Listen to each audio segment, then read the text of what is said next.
Hi everyone, hope everyone's well. Hola. Joined here by our manager Mikel Arteta. We'll take questions in English first. So if you have a question, raise your hand, and then start with English, then we'll go to our Spanish colleagues after. So if we can kick off in English first, we'll go to Alex from the BBC. Thank you. Hi, Mikel. Hi. Could we just start with team news, please? Is there Yeah. any updates for us? The positive one, Ben White, is today, so he will be in the squad. Thomas Partey, is he fit enough to be involved? And what about Jorginho as well? Yeah, he's available. He had a little niggle during the game, that's why he had to come off. But he felt good after the last few days, so he's fine.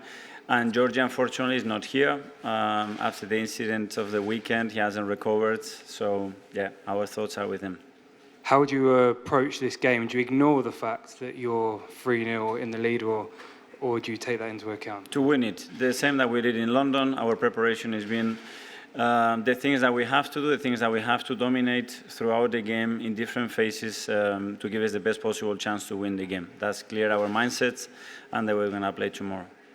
And finally, there's been lots of talk about comebacks and the noise in the stadium tomorrow night. How do you make sure that your players don't get wrapped up in the emotion? I understand that is part of their history, and they have the right to be talking about these kind of scenarios. Ours is very different, and our mindset, preparation, our thoughts, and how we're going to have the best chance to be better than them in the aspects that are crucial in the game, because we're going to try to take the game to places very different to our intentions, and if we do that, we're going to have a good chance to win the game. Dharmesh from Sky Sports. Hi there, Mikel. Hi. We spoke to Jude Bellingham earlier. He says that the word that is buzzing around the Madrid camp is comeback or remontada. What's the key attribute that your team has to show in this game, do you feel? The same mindset. The mindset to win, to be brave, to be dominant, to be determined, and to have the conviction that we can be better than them and win the game. Last one from me. Creating your own history has been a real theme from you and your players. Has that been the constant message that you've been sending them through this week? But for sure, and without when you have to create a story, when you have to build a story, first of all, you have to be excited about it. They have to be really prepared about it, and then you have to be really convinced about what you want to achieve. And then it's about insisting and go step by step.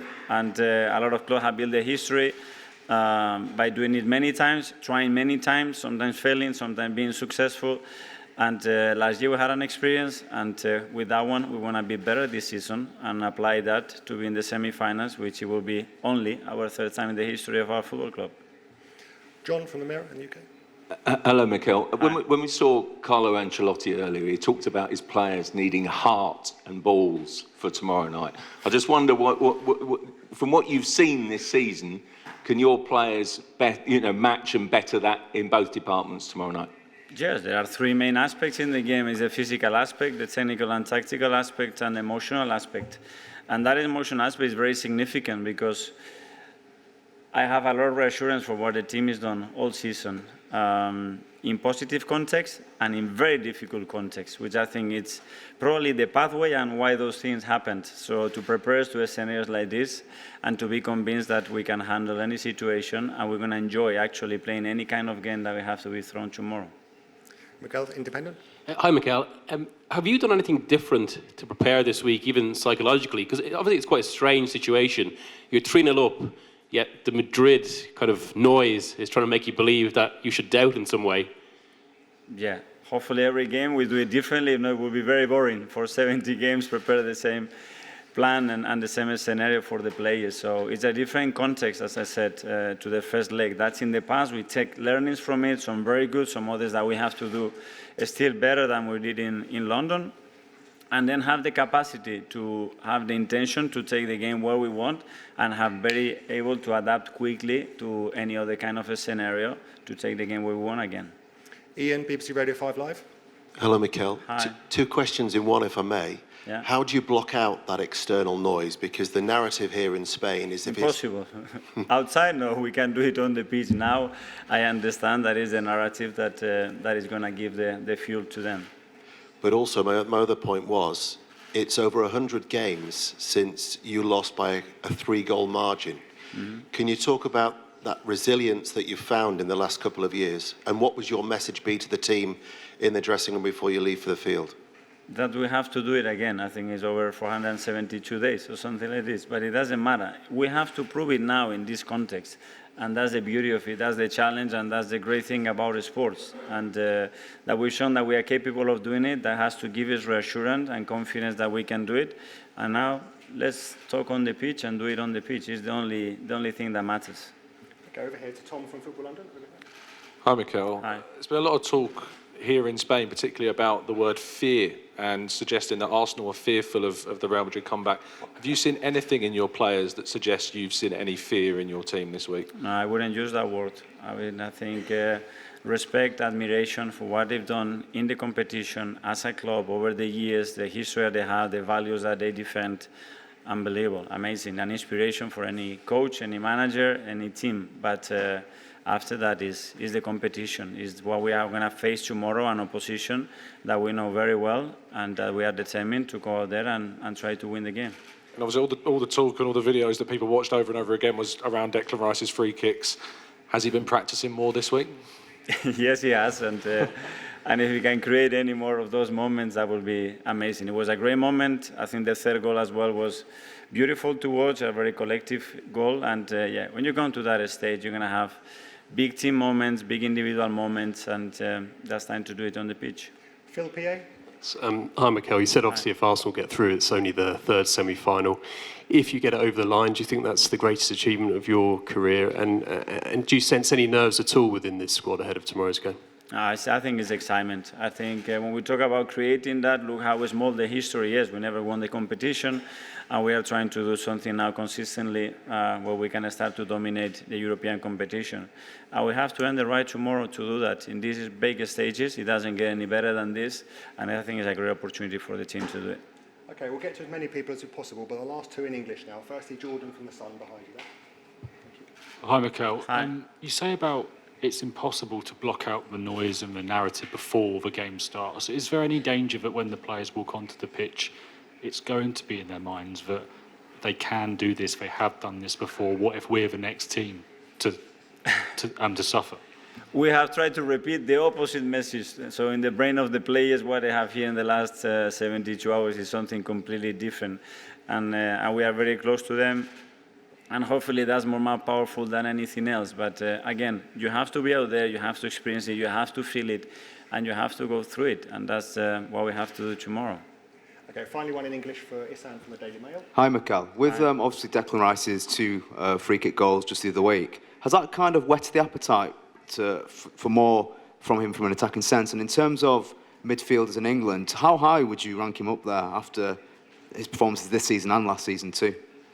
Yeah, again, I think he's creating the story with us, and that moment is going to be in our history for a while, especially the way he did it, the manner he did it, and doing it twice, which is very, very rare. So it's about creating more, and now I think he's going to have the belief that he's capable of delivering those kind of moments more and more, and that's something very important, because if he believes more, it's going to happen more often. Okay, that's done in English. We'll now go to our colleagues in Spain. Firstly, from Juan Castro. Mikel, buenas tardes, Juan.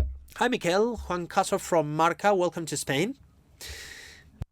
So it has been said a lot about the atmosphere in Bernabéu, but as you've said, more than 72 games, 79 games without being scored more than 3 goals. And maybe all this information tells you something for tomorrow's game, right? This what makes me be sure that the team is ready. And we've proven that in different contexts. Again, there are different rivals and opponents. But in the end, we'll have to prove that tomorrow. And there's the beautiful thing of this sport. What you did yesterday doesn't matter. The team is convinced. The team is confident. And tomorrow we'll do our best so that the Real Madrid arguments are minimized. And our arguments are the most frequent and strong ones in the game. Hello, Mikel and Tom Meana from Cadena Ser. We're asking about comebacks. I know even some colleagues from England have talked about this narrative, all these stories. I don't know that. Well, if a coach, you can speak about what has happened during this seasons here. Great clubs, Bayern City, PSG, living this narrative aside, maybe from a football point of view, could you think about this? Could you think about the fact that Real Madrid plays very long games? It doesn't matter if you're winning a game. Do you work in that as a coach during a playoff? Of course we do. In the end, that's part of the analysis. You need to understand why things have happened, and there are things that are in your hand, there are things that are not, and of course the quality you have to create that chaos and that moment. For example, the level of uncertainty is sometimes very high. So how can we prevent that? We need to try to train it and not to happen. Hi, Mikel. Lola Hernandez from Fox Sport Mexico. So with 3-0, have we prepared penalty kicks, or you rule it out? We prepare penalty kicks every week. If you have to prepare them just for another playoff as during another stage, I think that we wouldn't be doing a good job.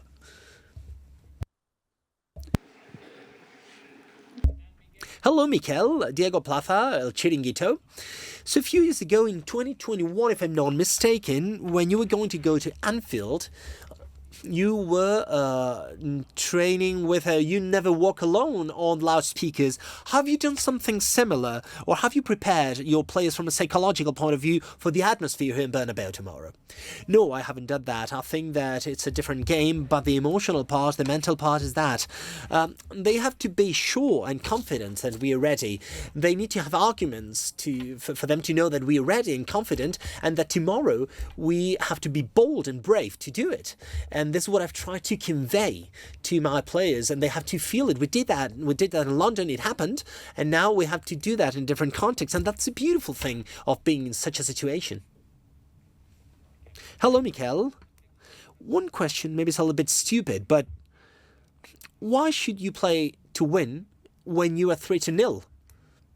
Because it is the way in which we feel more comfortable, and the way why we play football, to be better than the rival.